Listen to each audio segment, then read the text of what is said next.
Hello दोस्तों, Rana classes में आपका स्वागत है। तो आज मैं आपको बहुत ही इम्पोर्टेंट बात बताने जा रहा हूँ, वो भी राजस्व कर्मचारी और अमीन से है, जो काफ़ी दिनों से चर्चाओं में चल रही थी। और ख़ासकर बीएसएससी इंटर लेवल जो अमीन की बहाली होने वाली है, उसके लिए, उन अभ्यर्थियों के लिए तो काफ़ी इम्पोर्टेंट है। यह जो नई वैकेंसी आने वाली है, उसमें क्या बदलाव किया गया है बिहार सरकार के द्वारा, तो इस वीडियो को शुरू से अंत तक जरूर देखें। तो ये जो आप नोटिस देख रहे हैं, ये नोटिस ज़्यादा दिन का नहीं है, 13/5 मतलब 13 मई का है। और ये बिहार सरकार राजस्व एवं भूमि सुधार विभाग द्वारा है, जो कि ये जारी किया गया है अधिसूचना। ये क्या है? तो बिहार अमीन सह राजस्व कर्मचारी संवर्ग, पहले ये एक साथ नहीं था, लेकिन अब जो है आपको एक साथ है जो कि हुआ है। तो ये जो है अमीन सह राजस्व कर्मचारी, मतलब दोनों जो संवर्ग है, ये दोनों संवर्ग के लिए है। और दोनों संवर्ग में गठन और उसकी भर्ती प्रक्रिया को चेंज किया गया है। और उसके बाद आगे आते हैं, क्या है इसके बारे में जानते हैं। ये सब तो संवर्ग का गठन, ये जो होगा, ये संवर्ग जो होगा, ये अमीन सह राजस्व कर्मचारी कोटि के पद होंगे। मतलब अमीन के पद होंगे और किसके पद होंगे, और राजस्व कर्मचारी के पद होंगे। यह राज्य स्तरीय अराजपत्रित संवर्ग होगा।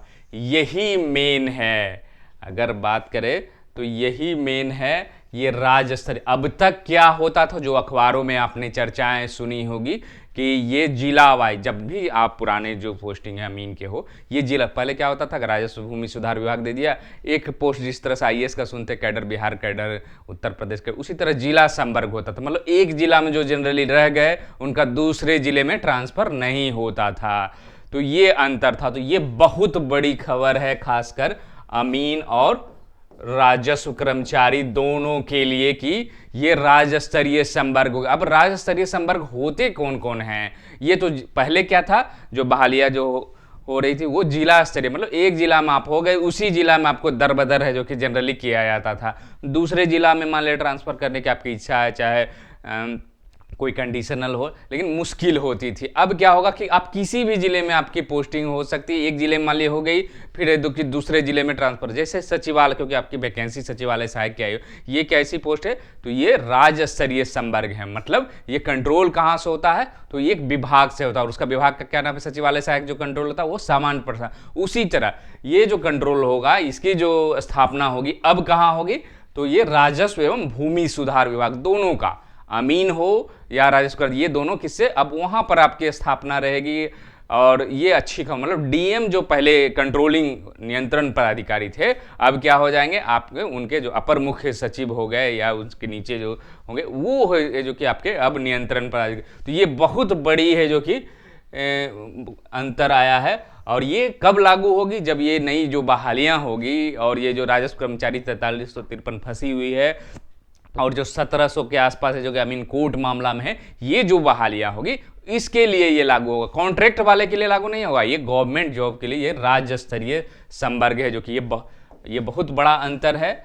और उसके बाद क्या होगा, ये उतनी ही संख्या होगी जितनी इस नियमावली के प्रभावी, मतलब ये इसमें कोई उम्र सीमा है, जो कि ये किया गया 18 वर्ष से, जो कि 1 वर्ष अगस्त से, जो कि आप देखे होंगे वैकेंसी में भी कि जो जनरली रहती है 18 वर्ष से कम नहीं होना चाहिए। और सीधी भर्ती है जो कि इंटरमीडिएट स्तर पर होगी।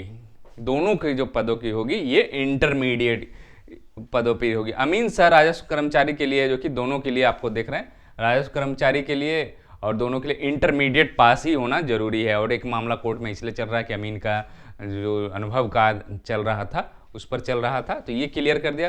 परीक्षा अवधि पहले भी 2 साल था और अभी भी है जो कि 2 साल। मतलब इसका मतलब क्या हो गया, प्रोबेशन पीरियड का मतलब हो गया कि आपकी जो है ये कन्फर्म नहीं होती। अगर इसके दौरान आप पर कोई आरोप लगता है तो आपको सीधे निकाल दिया जाएगा बिना नोटिस के। लेकिन अगर परीक्षा अवधि कंप्लीट हो गया तो आप कोर्ट में जाने लायक हो जाते हैं। तो ये हो गई, आपको संतोषजनक नहीं रहने पर ये घटाई और बढ़ाई जा सकती है।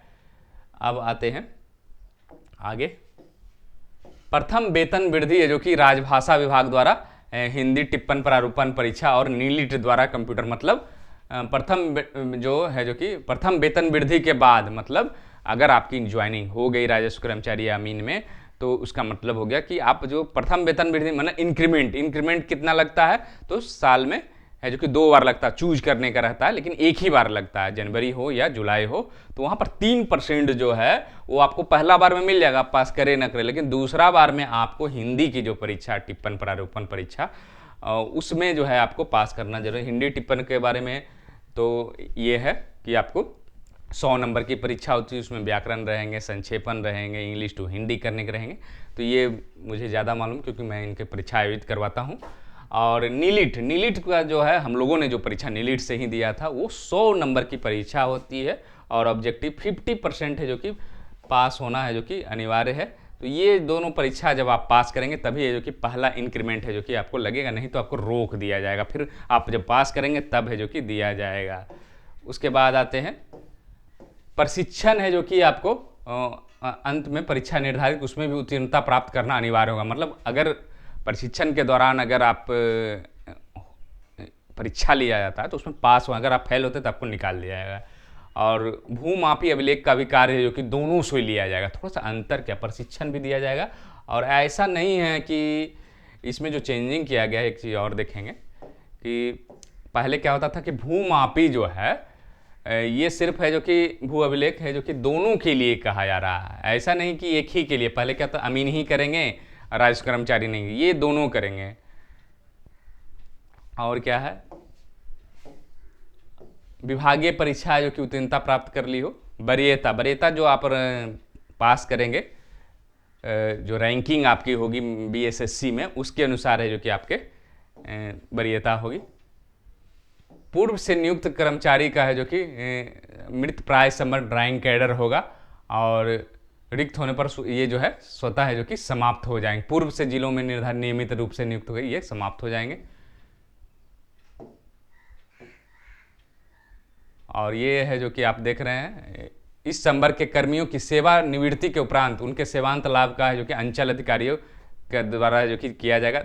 तो राजस्व कर्मचारी का मैं बता रहा हूँ कि पहले क्या होता है, राजस्व कर्मचारी होते हैं, फिर अंचल निरीक्षक होते हैं, फिर रेवेन्यू ऑफिसर होते हैं, फिर है जो कि आपको सर्किल ऑफिसर, मतलब क्या हो गया, रेवेन्यू क्लर्क जिसको कहते हैं। मैं सीधे आरसी कर दिया। उसके बाद क्या हो जाएगा आपको,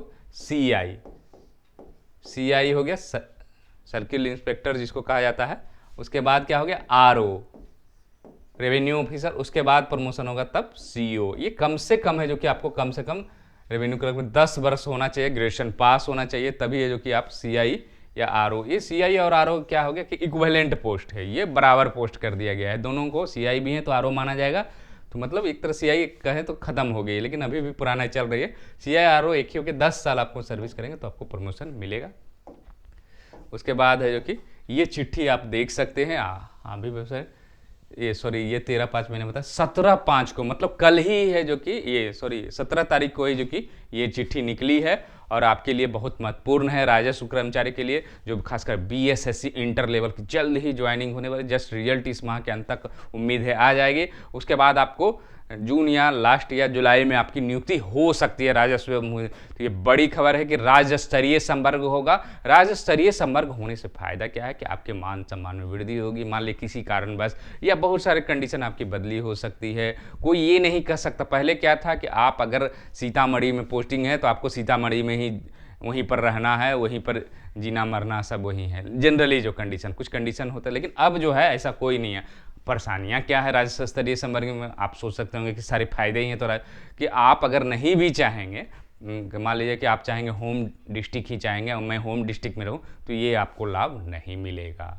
तो ये घाटा क्या है कि आपको, आप ये नहीं, आप पटना के, मान लीजिए आपकी डिस्ट्रिक्ट पटना है, तो ऐसा नहीं कि पटना का आसपास, हो सकता है कि आपको अररिया भी पोस्टिंग दे दे, किशनगंज वाले को हो सकता है औरंगाबाद दे। तो ये नुकसान भी होगा, क्योंकि आप मना नहीं कर सकते हैं। किसी भी जिले में जो कि कभी भी है जो कि आपको भेजा जा सकता है। तो मेनली जो परिवर्तन जो अखबारों में आ रहा था कि राज्य स्तरीय संवर्ग होगा, ये आपका हो गया है।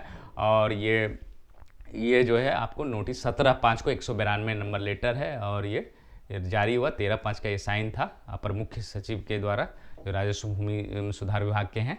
तो ये चिट्ठी है जो कि 17 तारीख को ही, मतलब कल ही जारी हुई है।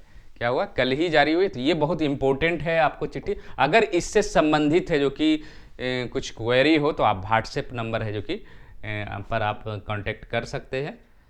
और ये व्हाट्सएप नंबर मैं इसलिए दे रहा हूँ क्योंकि कॉल नहीं होगा इस पर, इसलिए मैं व्हाट्सएप नंबर कर रहा हूँ। और इसको आप लोग नोट करेंगे, इससे संबंधित अगर कोई क्वेरी होगी तो 87 89 20 52 27 ये मेरा नंबर है, और इसको आप लोग देख लें। और इस पर जो कि व्हाट्सएप है जो कि आप कर सकते हैं और इसका है जो कि फ़ायदा उठा सकते हैं। इसके संबंध में अब बहुत सारे लोग कहेंगे कि सर ज्वाइनिंग कब होगी, रिजल्ट कब आएगा, तो ये आयोग के अंतिम चरण पर है, वो आयोग निकलेगी। 1-2 महीने आपको अब इंतजार करना पड़ेगा और आपकी ज्वाइनिंग है जो कि अब जल्द होगी। और इससे क्वेरी करने से कोई फायदा, आपको तो इंतजार करना ही पड़ेगा। तो इसी के साथ धन्यवाद।